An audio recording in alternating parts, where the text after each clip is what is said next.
In May 1980, a Cuban named Tony Montana sought asylum in Florida, USA in search of the American dream after leaving Cuba on the Mariel boat lift in 1980. While talking to the inn's officers, they noticed Tony's black heart tattoo with a pitchfork on his left hand, identifying him as a hitman, along with other Cubans, including Tony's best friend Manilo, in Freedom Town. Detain him in a camp called Manny Ray Riviera, a former Cuban military sidekick, under the local I-95 highway while the government reviews his visa application. After 30 days of government hesitation and rumors of a camp, Manny receives an offer from the Cuban mafia, which he immediately tells Tony if they kill Fidel Castro's former aide, Emilio Levinga, who is now imprisoned in Freedom Town, they will get a green card. Tony agrees and kills Revenga during a riot in Freedom Town. Revenga's murder was planned by the wealthy and politically astute Frank Lopez, who deals in cars and cocaine, having tortured Lopez's brother to death in Cuba years earlier. After getting their green cards, Tony Montana and Manny Ray found a job washing dishes at a corner sandwich taco shop.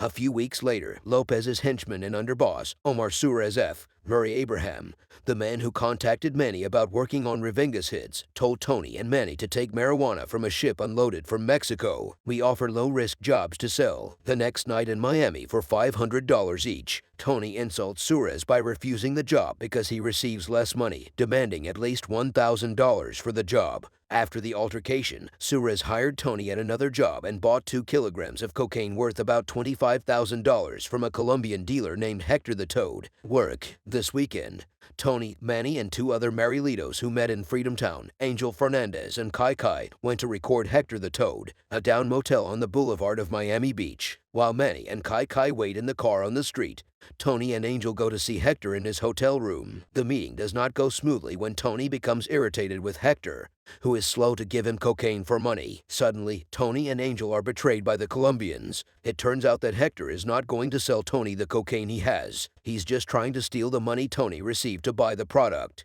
To convince Tony to give him the money, Hector dismembers Angel in the shower room with a chainsaw. After Angel dies, Tony, who suffers the same fate, is rescued by Kai Kai and Manny, who arrive just in time to shoot down Hector's minions. Manny suffers a small gunshot wound to his shoulder when using submachine gun jams. Hector flees, but Tony relentlessly confronts him in the street and shoots him dead in the middle of the crowded Ocean Drive. Got cocaine and money before arriving. The next night, Tony and Manny meet Frank Lopez for the first time, where Tony impresses Lopez not only with the return of the gold, but with a gift of cocaine, a prize from a failed rip off. Frank soon recruits Tony and his crew into his criminal hierarchy, representatives of the Cuban mafia. However, during this first encounter, Tony also meets Lopez's woman, the blonde and beautiful Elvira Hancock, and eventually he becomes a source of tension between the two men.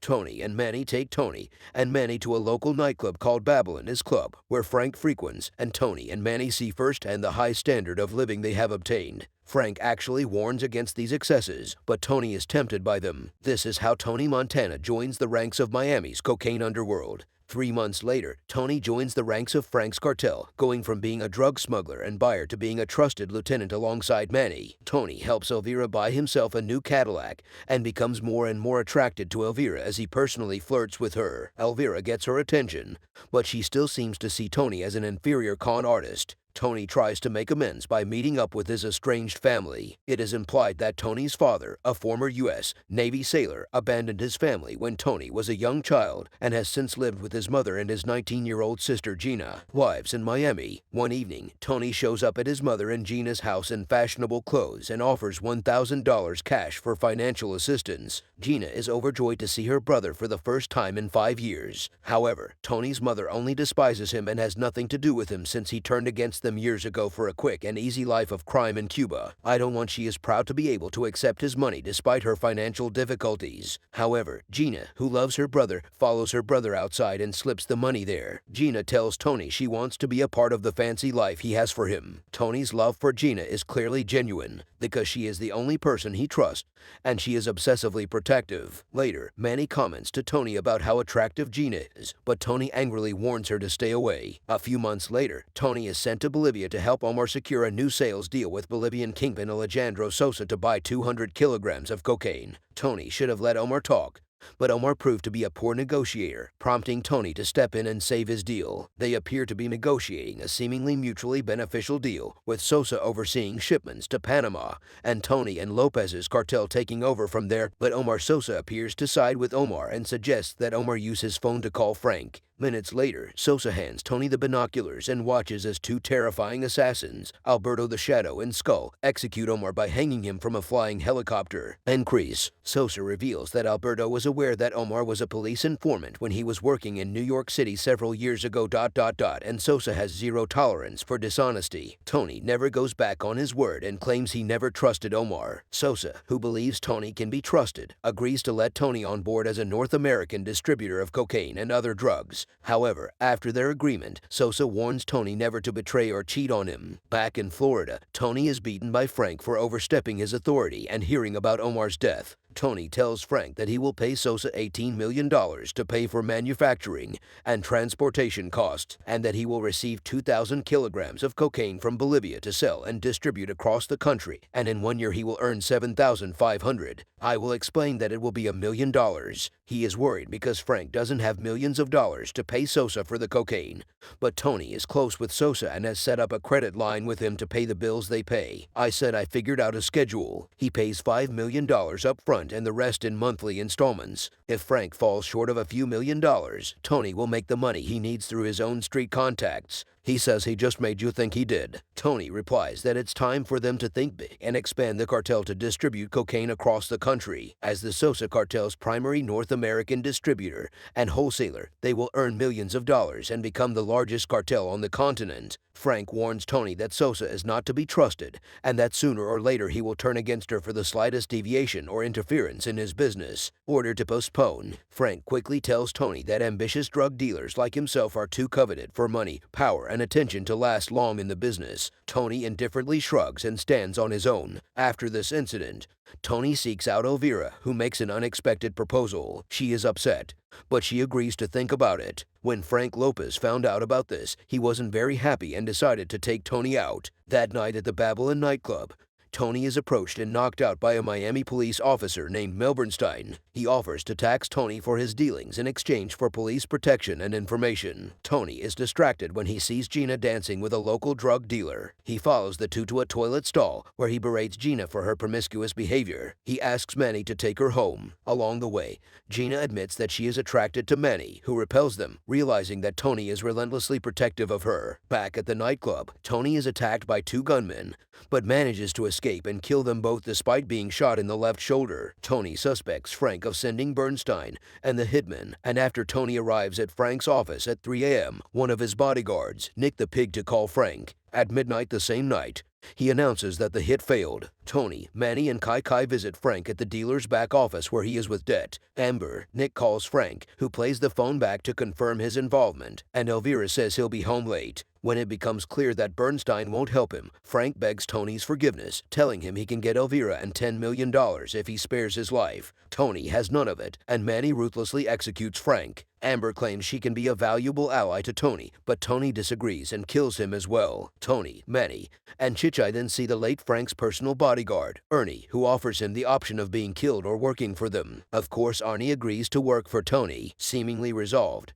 Tony begins a lucrative relationship with Sosa over the next year and a half. Tony married Elvira and bought a huge mansion with security cameras and luxuries, and Tony got Gina a deal with her own hair salon with paid staff. Manny and Gina soon begin a romantic relationship, but keep it a secret from Tony, who has been adamant to Gina that she doesn't want to date anyone. As Tony's business grows, so does his cocaine addiction and paranoia, and he begins to run amok. The beginning of the end. Increase. Tony's bank clerk, Jerry, tells him that he will charge high fees of up to 10% because it is becoming increasingly difficult to launder the growing flow of drug money. Tugged, a Jewish crime boss named Mel Sadelbaum contacts Manny and offers to help. However, when they scrape together the money, Sadelbaum turns out to be an undercover agent and along with Kai arrest Tony. After posting $5 million bail, Tony's corrupt lawyer George Sheffield says it's likely that Tony will need to serve at least 3 years in prison to get any income, although he may be exonerated of corruption charges and acquitted of money laundering and tax evasion. Manny suggests taking it because the American prison system is not as strict as Cuban prisons, and with the right loopholes in the law, his sentence could be reduced to 6 months. However, an exhausted Tony exclaims that he would rather die than spend a day in prison. After hearing about Tony's arrest, Sosa, not wanting to lose her main distributor, suggests Tony a way out of prison. He reminds Tony to Bolivia, where he introduces him to a group that includes his cocaine board, a sugarland baron, Bolivian military chief, and a mysterious American named Charles Goodson. Sosa assures the IRS that Tony cannot be sent to prison, so it is speculated that he is a corrupt CIA agent of his. But this help comes at a price. A Bolivian journalist attempts to expose ongoing corruption in the Bolivian government's involvement in the drug trade, and his crusade begins to harm Sosa and his partners. Sosa sends Alberto to New York to assassinate a journalist, but he needs to use extra force on Tony and his crew. Out of habit, clearly hampered by the assassination, Tony has never killed anyone who has not wronged him personally. Agree to help record hits. Meanwhile, Tony's marriage to Elvira ends for good when, after a violent altercation at a local restaurant, he finally expresses disdain for him and the life he has led and leaves the restaurant and his life.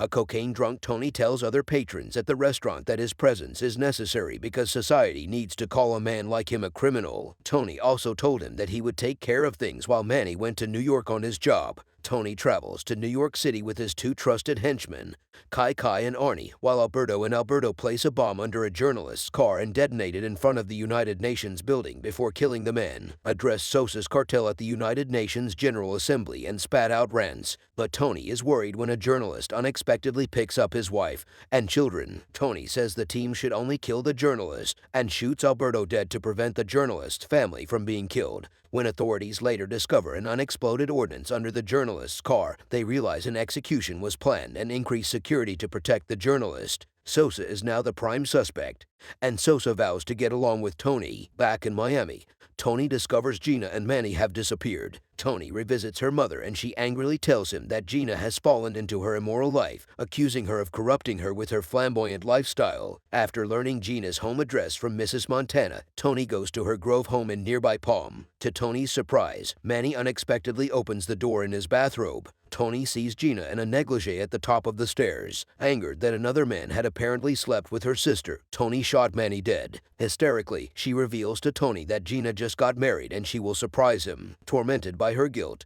Tony takes Gina back to her mansion. As revenge for Tony's failure to kill the journalist who exposed Sosa and his associates to the world as drug lords, Sosa sends a Latinx mercenary hit team to Tony's mansion to kill him that night. Killed him, Tony is sitting at his desk, snorting from a massive pile of cocaine. Tony realizes what he did to his best friend and he regrets it. He receives a call from Sosa, punches him, and tells him that he is ready for anything Sosa can throw at him. A mercenary breaks through Tony's mansion's main gate and begins quietly killing all the guards around the mansion. Go in and confront him with the truth about his feelings for her. She now realizes Tony loves her in an unnatural way and demands at gunpoint that he loves her. She starts shooting him while demanding he take her. Sosa's assassin, who is hiding on the balcony thinking Gina is shooting him, stabs her with her jumping bullet. Enraged, Tony throws the man off the balcony and kills him with a submachine gun, causing a storm of chaos around the mansion. At this point, the mercenaries, taken aback by the gunfire, are swarming to attack Tony's mansion from all directions. While all of his men, including Ernie and Nick the Pig,